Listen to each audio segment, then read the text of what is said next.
85 million years ago, dinosaurs dominate the landscape. What land there is, for most of the planet is covered by water.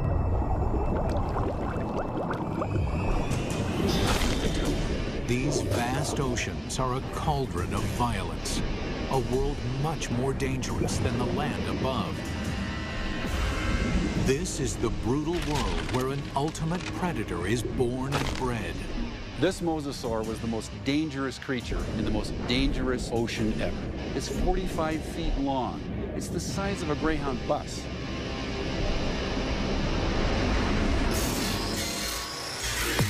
Now a monster is resurrected inside a laboratory, and its killing secrets revealed. This is a mosasaur, and this is a mega beast.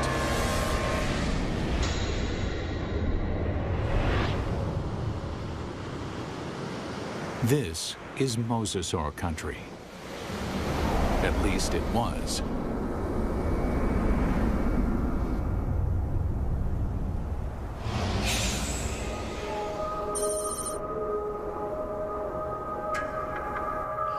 Where I'm standing would have been the bottom of the Western Interior Sea about 85 million years ago. Mike Everhart is one of the world's leading experts on mosasaurs. The horizon would have been ocean for as far as you could see. The seaway stretched for hundreds of miles from where we're standing. At this time, the climate is warmer, so there are no polar ice caps. Sea levels rise until well over 80% of the planet is covered with ocean. The center of North America was covered with water from Nevada to Missouri, from the Gulf of Mexico on up past the Arctic Circle. The floor of this ocean, known today as the Kansas Chalk, was created by billions and billions of nanofossils, the shells of tiny plankton that drifted down and were deposited on the seabed. What we're looking at here is literally hundreds of thousands of years of deposition on the sea bottom of the Western Interior Sea.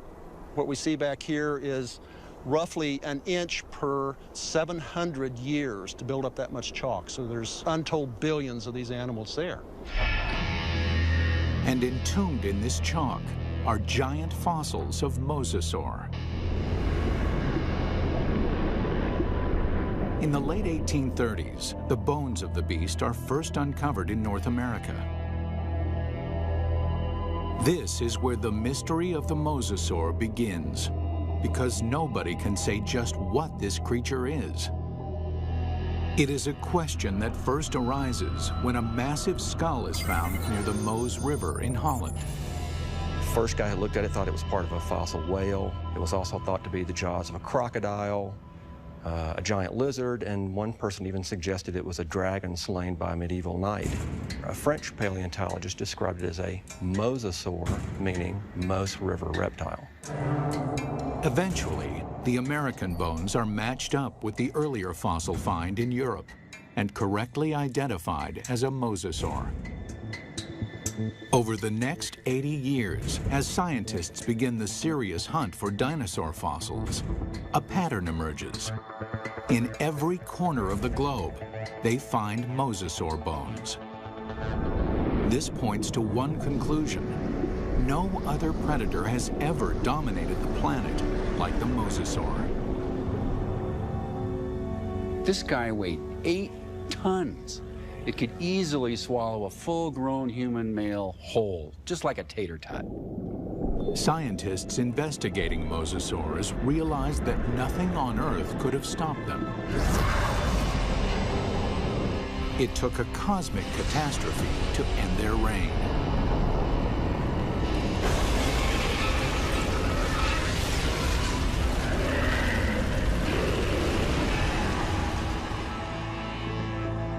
As scientists explore mosasaur evolution, their investigation yields a startling revelation. The ocean's top predator came from the land. These sea monsters began their journey as tiny lizards at the mercy of giant dinosaurs. How they became colossal mosasaurs remains a mystery. Until 1989, when a fossil hunter named Van Turner finds a very unusual skeleton. Turner takes the fossil to Mike Polson, a paleontologist at Southern Methodist University. When Van came across the first pieces of Dallosaurus, he immediately recognized it as some sort of mosasaur. Named Dallosaurus after its discovery in Dallas, Texas, the bones were pieced together. Then, scientists connect the dots. Dallosaurus is an interim form, a missing link between mosasaurs and the tiny terrestrial lizards that are their ancestors. The lizards, dubbed Aegiallosaurs, face a constant threat from the larger, fiercer dinosaurs. They flee to the ocean. 3 million years later, they evolve into Dallosaurus. Their toes evolve into webbed feet, so they can no longer function on land. In the span of 6 million years, they grow from a small 3-foot lizard into the giant 50-foot mosasaur. The mosasaur's development demonstrates that even in evolution, timing is everything. Warm temperatures and shallow seas create an abundant food chain in the ocean. This is a perfect environment for animals to take to the water. But these life-giving seas can quickly turn deadly, even for mosasaurs. The competition is everywhere. Everything in the oceans then would have looked very strange to us today. All the fish seemed to have been armed with mouthfuls of teeth. It seemed like everything in that ocean was a predator and just built for killing things. Like Zephactinus, a bony fish that is armed with a mouth full of long, needle-like teeth. The plesiosaurs are marine reptiles and top predators for over 100 million years.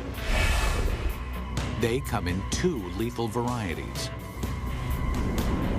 One deals death through speed and agility. The other is a behemoth, so mammoth, nothing dares challenge it. And of course, there are the sharks. These predators were around 100 million years before dinosaurs had ever roamed the earth. This is a tooth from a large shark that lived during this time, during the age of mosasaurs swam in this ocean. It's from a shark called Cretoxorana mantelli, the Ginsu shark. And I called it that specifically because it's sliced and diced. The Ginsu is a giant shark. Reaching a length of 25 feet, it dwarfs any modern great white. This shark was literally able to bite through bone. We know that because we find pieces of mosasaur that have literally been severed from the bodies, swallowed, partially digested, and then regurgitated again. To survive, mosasaur had to change its land-based behavior, tearing out a place for itself at the very top of the food chain. But what allowed this creature to evolve into such a relentless killer? It's all in the bite. You'd probably be in shock after a bite like this.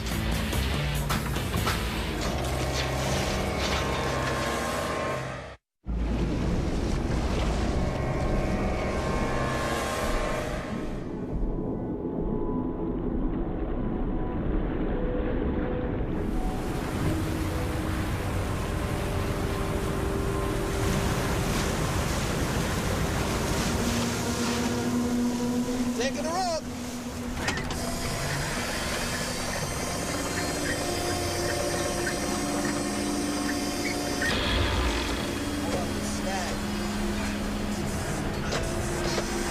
Give it more power!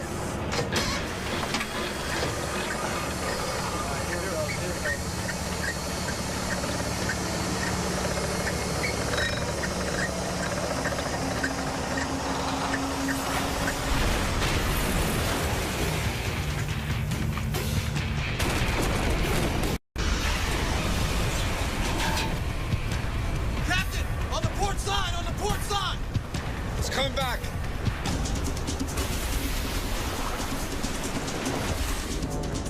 We humans got lucky.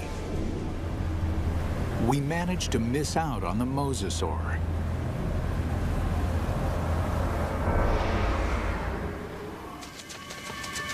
"95 million years ago, it is just a small lizard forced to flee into the ocean.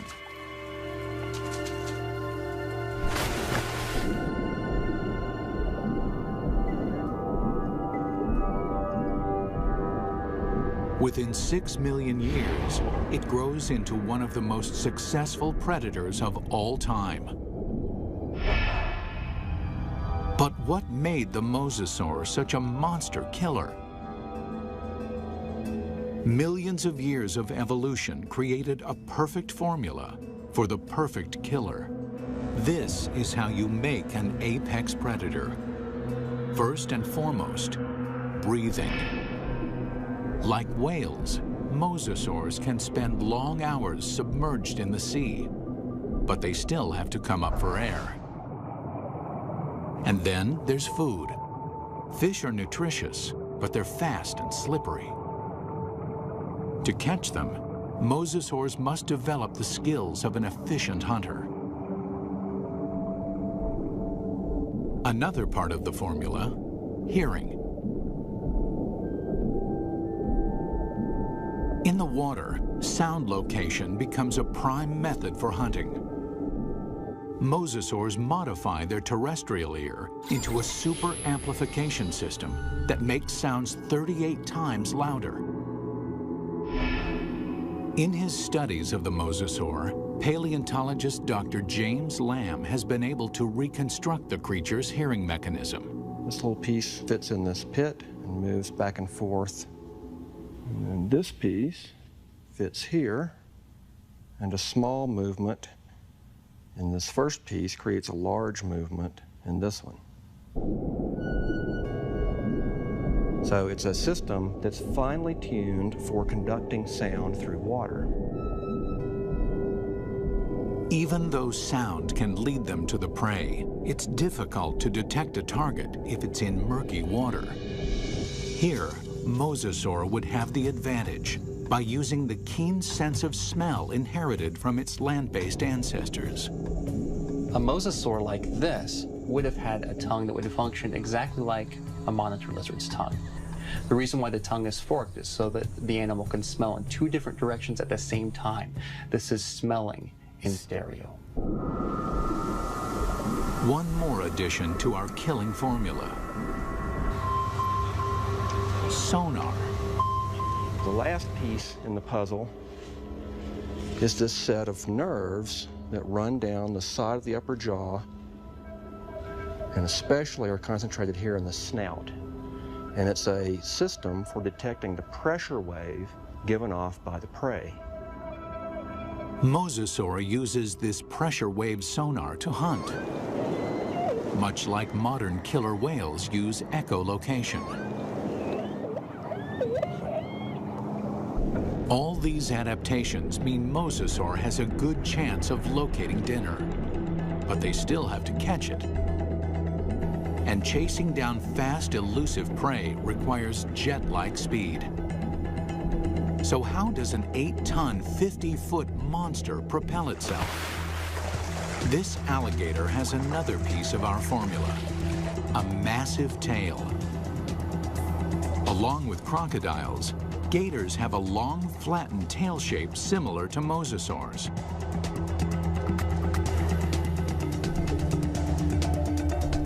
They use the whip-like action of their tails to move quickly through the water. One of the things you notice, first off, when you look at a mosasaurus, fully half the length is the tail. Mosasaurs retain their terrestrial lizard shape, except for the tail, which evolves from a round, snake-like shape into a wide, flat paddle. If you look at the vertebra on the tail, they have expanded bony struts top and bottom for the swimming organ that helps them swim. Using modern gators and crocs as a comparison, scientists estimate a mosasaur can reach a top speed of 30 miles an hour. Its whip-like tail is good for quick acceleration, but not sustained high-speed chases. Fish are built to swim fast and far. Mosasaurs won't win a marathon, so they have to strike quickly.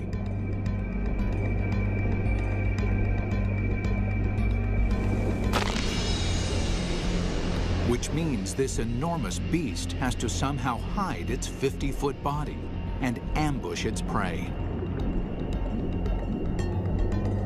Imagine that this animal is sitting on the bottom, takes a deep breath, it just waits there for something to swim by, close enough that it can get that sustained burst of speed to go out and catch it. Speed and surprise are two critical elements. But mosasaurs also need agility. That's where the paddles come in. They propel themselves with the tail, they steer with the paddles. These paddles are short and strong, allowing this long lizard to corner on a dime. Like flaps on an airplane wing, the paddles create drag, which makes them turn. For mosasaurs to be successful underwater, there was one land-based trait they absolutely had to jettison: their sensitive inner ear. The inner ear controls a creature's sense of balance. For land-based predators, maintaining balance is critical.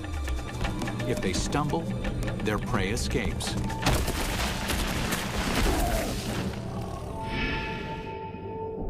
But in water, animals move in every direction, like a gyroscope. An animal with a sensitive inner ear can quickly become dizzy and disoriented.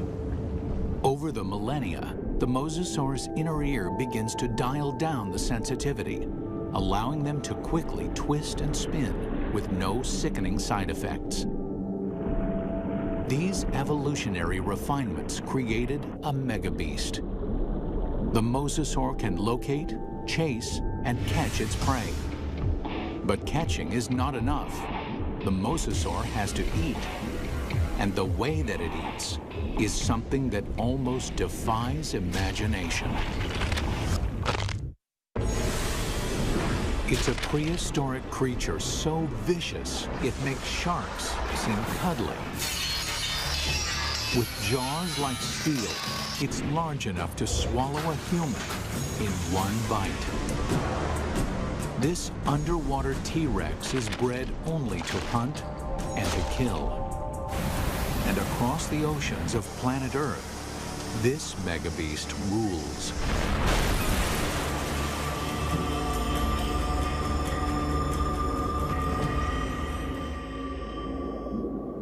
But 95 million years ago, mosasaurs had some serious competition from a familiar denizen of the deep, the shark.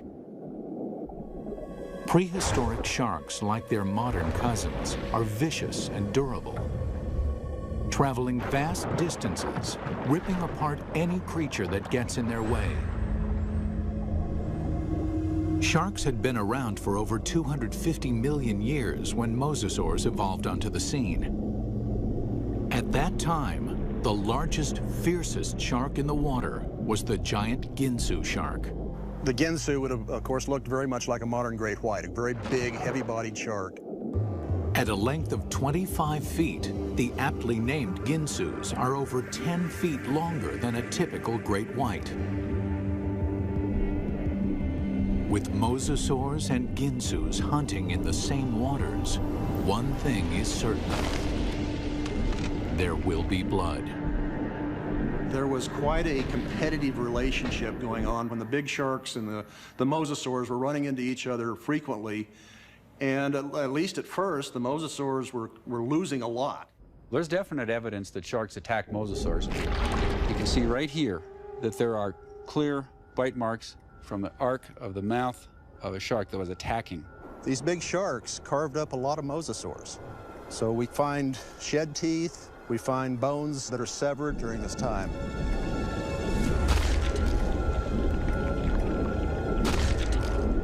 While an adult mosasaur can hold its own against a Ginsu, there are other mosasaurs. Mosasaur couldn't do any of that. So what they've done is to basically make a toothed conveyor belt to help sort of tractor the prey down its throat.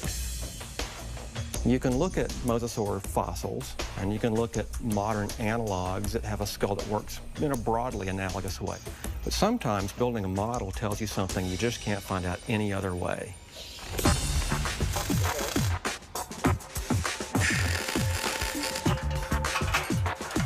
Dr. Lamb works with Real Effects in North Hollywood, California, to build a life-size mosasaur skull, complete with a set of death-dealing jaws.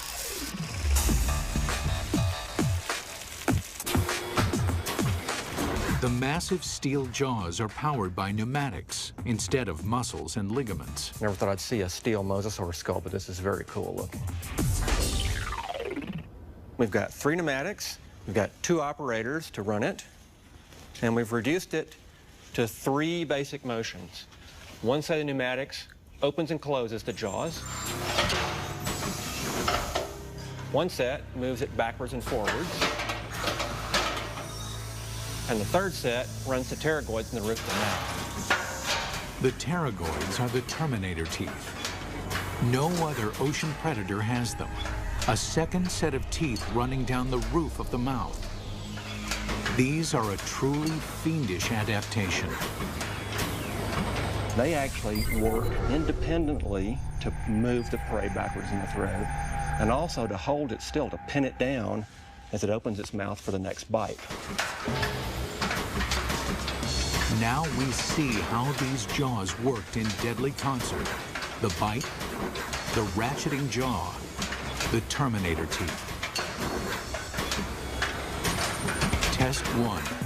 Find out what the mosasaur's first bite would do to any creature unlucky enough to get on the wrong end of these teeth. Mosasaurs had a really big bite. So we've got a piece of foam that would be about the same size as an 8 or 9 foot long shark, or maybe part of the neck of a long-necked plesiosaur. We're going to put it sideways in this mosasaur model's mouth and just see exactly what would have happened.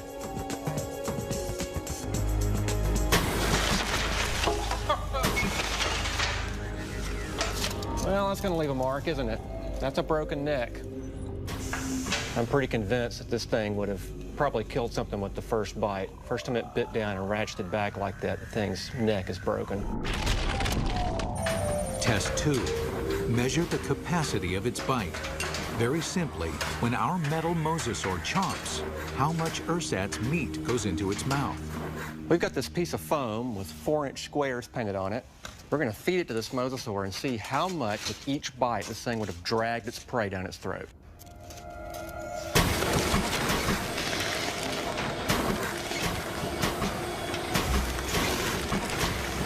In one bite, our mosasaur easily consumes 4 feet of flesh. That means this mosasaur could eat a 20-foot animal in 5 bites. Or an adult human in a single gulp. It's not just the size of the bite. Inside the mouth, the teeth are virtual meat hooks. Dr. Lamb demonstrates with a hunk of ballistics gel, which is similar in consistency to human flesh. If you put a piece of meat in the mouth, it can't move out because the tips of the teeth grab it like a fish hook. So we're just going to see if we can put this up here on these teeth. You can't come out this way because you're caught on these teeth. The only way you can really go is further into the mouth, which is really not the direction you want to be going.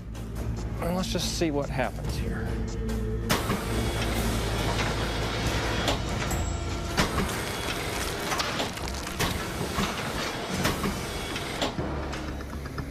Well, I don't think there's any doubt that you wouldn't want to be a swimmer in a Late Cretaceous ocean. You can actually see tooth marks where it just cut right through about 10 pounds of flesh like it was just butter. That would be nasty. The only good thing about this is that you'd probably be in shock after a bite like this. Maybe you wouldn't feel the rest of it. Final test. How the jaws perform eating simulated live prey. The first fish is immediately trapped on the barb-like teeth. And the rest? Well, straight down the old mosasaur hatch.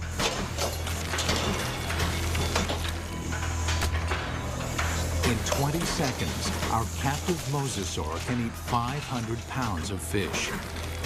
Why? It doesn't bother to chew them.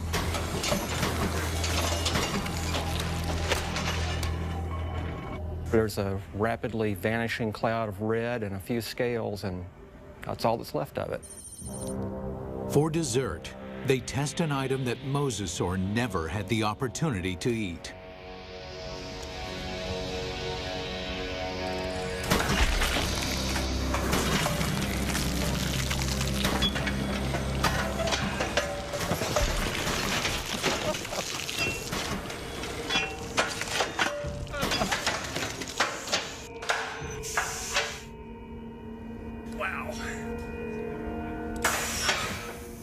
Well, I'm not sure what we learned by that, but that was quite satisfying. It's abundantly clear why mosasaur is the ultimate success story of evolution, growing from a 3-foot lizard into an alpha predator. Although this megabeast drove all its enemies into extinction, fossil evidence suggests another enemy took their place. And this enemy is something the mosasaur has never seen before.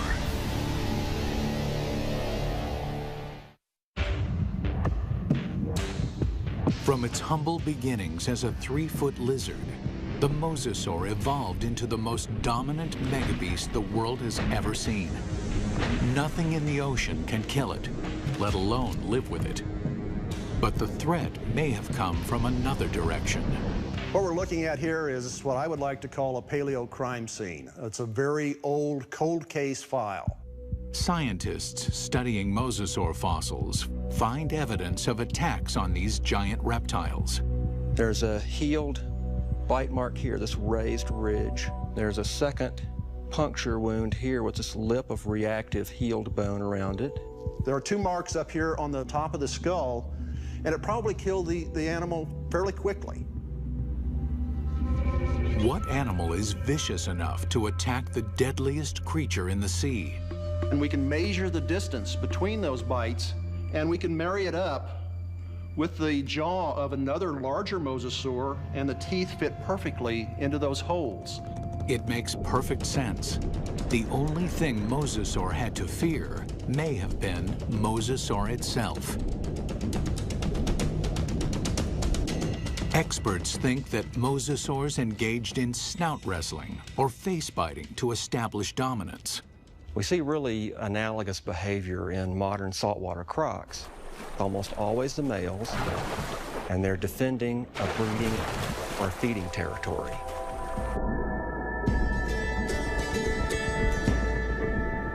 A mosasaur battle unfolds like a bizarre undersea ballet.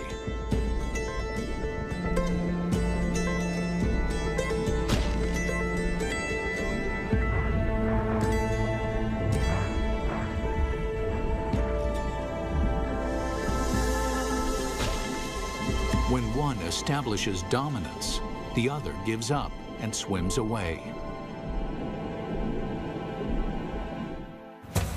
This type of competition is common animal behavior. But scientists uncover something shocking in this particular set of fossils. Evidence that suggests not simple predation, but something close to murder. We've got the fossil evidence that shows that mosasaurs killed other mosasaurs, and they didn't eat them. I mean, it wasn't for food. By looking at the damage on the skull, Everhart believes that this wrestling match turned deadly.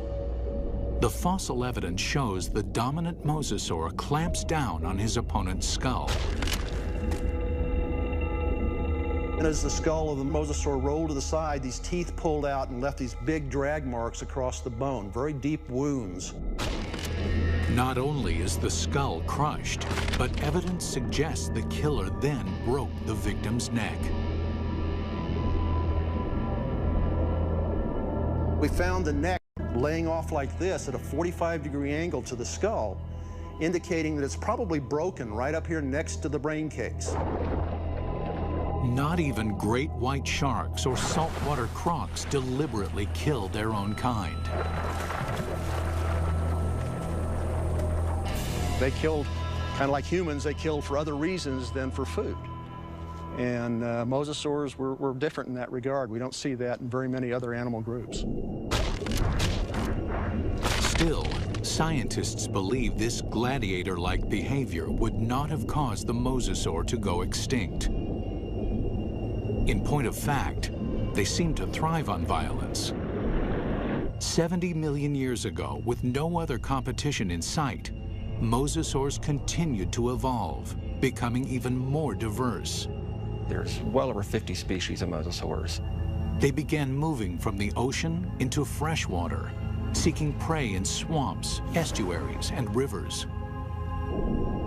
Nothing on Earth could have stopped these megabeasts. Nothing on Earth, that is. It took a 6-mile-wide chunk of rock that slammed into the Earth 65 million years ago to end the reign of the mosasaur. We're talking about something that released as much energy as every nuclear weapon on the planet, times 1,000, set off all at once. The magnitude of this blast causes a shockwave of earthquakes and volcanoes. Mega tsunamis race across the oceans. A cloud of superheated dust and molten rain fills the atmosphere, blocking out almost all of the sunlight. This devastates the food chain. 75% of the species on Earth are wiped out. With its food supply drastically reduced, the mosasaur is doomed. This cataclysmic event paved the way for the development of mammals and eventually humans. But what if the comet had missed? If mosasaurs had been allowed to thrive, how different would our world be? We wouldn't have any whales, or dolphins, or porpoises, or seals, or sea lions. The oceans and all its fish would belong to the mosasaurs. Bring her down. Fishermen would find very little to catch, if indeed there were humans on the planet at all. These would be very ferocious, very hungry, active marine animals that you wouldn't want to share your ocean with. It's fascinating and frightening to contemplate what might have been had these megabeasts survived.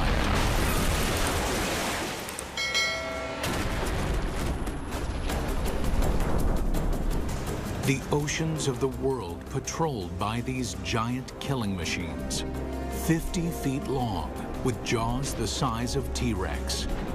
Always hungry, always waiting, just offshore.